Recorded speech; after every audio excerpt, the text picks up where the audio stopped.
자, 안녕하세요. 이번 시간에는 그리스도인의 세상 보기 5번째 시간입니다. 자, 이번 시간에 다룰 주제는 과학기술과 생명윤리인데요. 생명의 주인은 누구인가? 라는 제목을 가지고 이야기를 해보도록 하겠습니다. 오늘날의 눈부신 과학의 발전은 인간의 삶을 풍요롭게 바꿨을 뿐만 아니라 의료과학의 발달과 더불어 인간 수명을 비약적으로 향상시켰죠.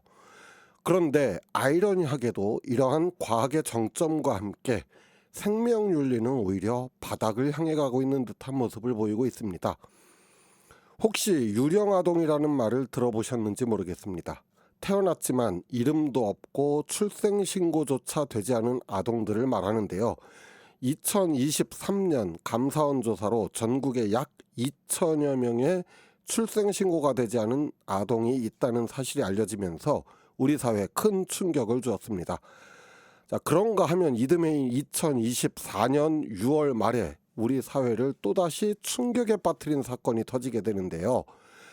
36주, 그러니까 9개월 된 태아를 낙태하는 브이로그 영상이 유튜브에 올라온 것입니다. 자, 9개월이면은 사실상 태아가 거의 다 성장해서 만삭에 가까운 시기로 출산이 임박한 상태에서 낙태가 이루어졌다는 점에서 큰 충격을 던져주었고, 이 영상이 그래서 네티즌들 사이에선 주작이다 아니다 이런 논란거리가 되기도 했는데요. 놀랍게도 해당 영상은 사실로 드러났고요. 해당 유튜버와 낙태 수술을 한 의료 관계자는 형법상 살인죄로 입건이 되어 처벌을 받았습니다. 자, 그런데 이런 일이 일어나게 된 배경에는요, 우리나라에서 2019년 4월 헌법재판소에서 낙태죄에 대해 헌법 불합치 판결을 내리게 됐고, 낙태죄는 그래서 66년 만에 효력을 상실하게 되었습니다. 문제는 그 이후에 대체 법안이 마련되지 않아 2021년 1월 낙태죄 처벌이 전면 무효화가 되었습니다. 따라서 임신 후기 낙태에 대한 명확한 처벌 기준이 없는 이른바 입법 공백이 시작이 된 것인데요. 이것이 바로 이 사건의 배경이 되는 거죠. 즉, 낙태죄를 가지고는 임신 9개월의 태아를 낙태한 사실을 처벌할 수 있는 법적인 근거가 없다는 것입니다. 현재까지도 여전히 입법 공백 상태에 이르고 있기 때문에 임신 후기 낙태에 대한 법적 처벌 기준이 없어 연간 추산 3만 건 이상의 임신 중절 시술이 이루어지고 있으며 음성적으로 식약처 허가를 받지 않은 낙태약이 거래되고 있는 실정입니다. 앞서 말씀드린 유령 영화는 2023년 수원 냉장고 영화 시신 사건을 계기로 사회적 수면 위로 떠올랐는데요.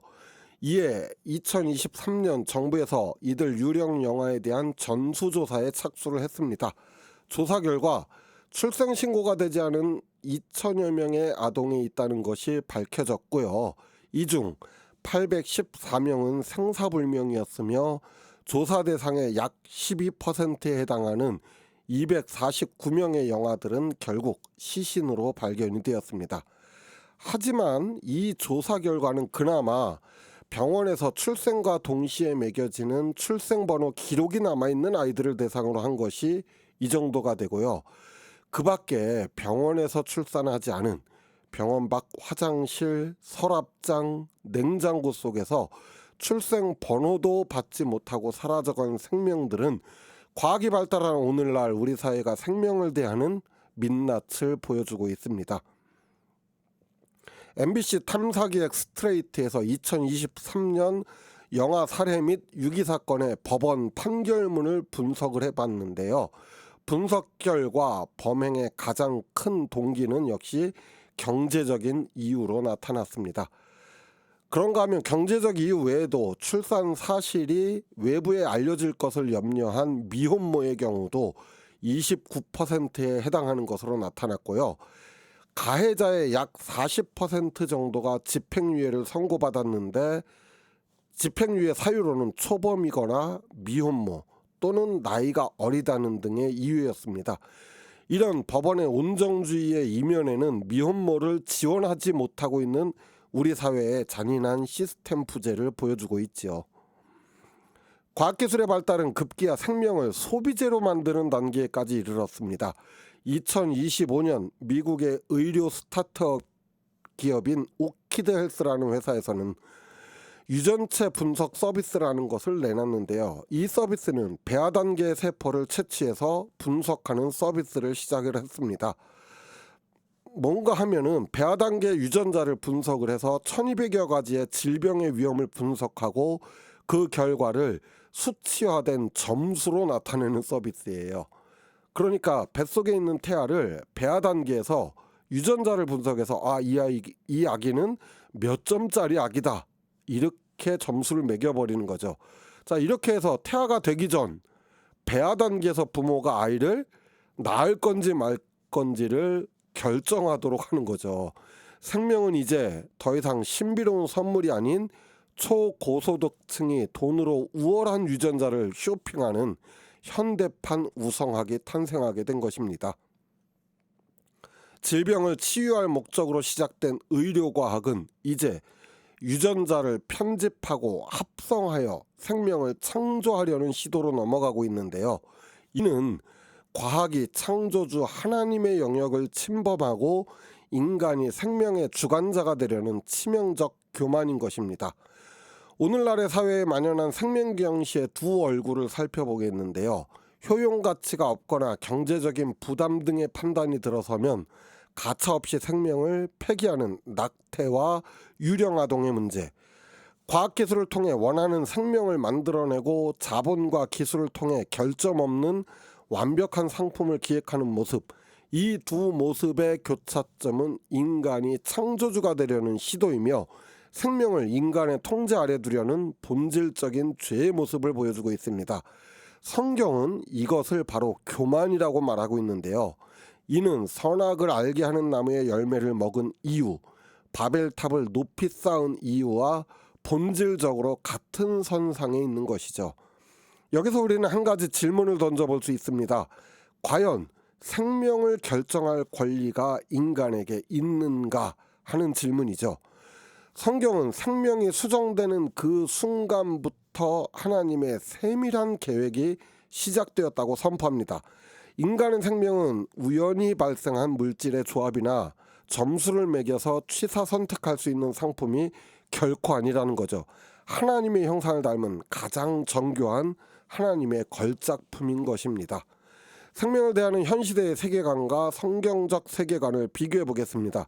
생명의 가치를 세상은 효율성과 자본의 논리, 경제적 이유를 기준으로 삼지만 성경은 절대적이고도 고유한 가치를 이야기합니다. 바로 하나님의 고유한 형상이라는 것이죠. 생명을 세상은 선택 가능한 도구 또는 소비재로 여기고 있으나 성경에서는 착상 단계, 아니 그 이전부터 치밀하게 계획된 하나님의 피조물로 정의합니다. 세상은 과학을 통해 생명을 재발명하고 통제할 수 있을 것이다 라고 여기지만 성경적 세계관 안에서 과학은 하나님의 창조 질서를 발견하고 치유하는 청지기로서의 도구로 이해합니다. 선한 청지기로서의 과학을 대하는 태도란 과학을 하나님의 질서를 알아가고 질병과 고통을 치료하는 도구로 인식하는 것이며 욕망에 의해 생명을 재발명하거나 도구화하여 하나님과 같이 되려는 유혹을 단호히 거부해야 될 것입니다. 생명윤리는 비단 인간에게만 적용되는 것은 아닙니다. 오늘날 창조세계 전체가 신음하고 있는 기후위기 역시도 모든 생명을 돌보라는 하나님의 명령, 즉 청지기로서의 사명을 망각한 결과이죠. 아주 작은 태아부터 신음하는 지구의 생태계까지 모든 생명 안에 깃든 하나님의 숨결을 보존하는 것이 우리의 포괄적인 사명인 것입니다. 예수님은 가장 낮고 소외된 생명을 위해 이 땅에 오셨습니다. 미혼모의 아픔을 함께 짊어지고 장애를 가진 이들의 손을 잡으며 고독사 위기에 처한 이웃을 찾아가는 것, 그것이 바로 그리스도인의 생명윤리의 실천일 것입니다.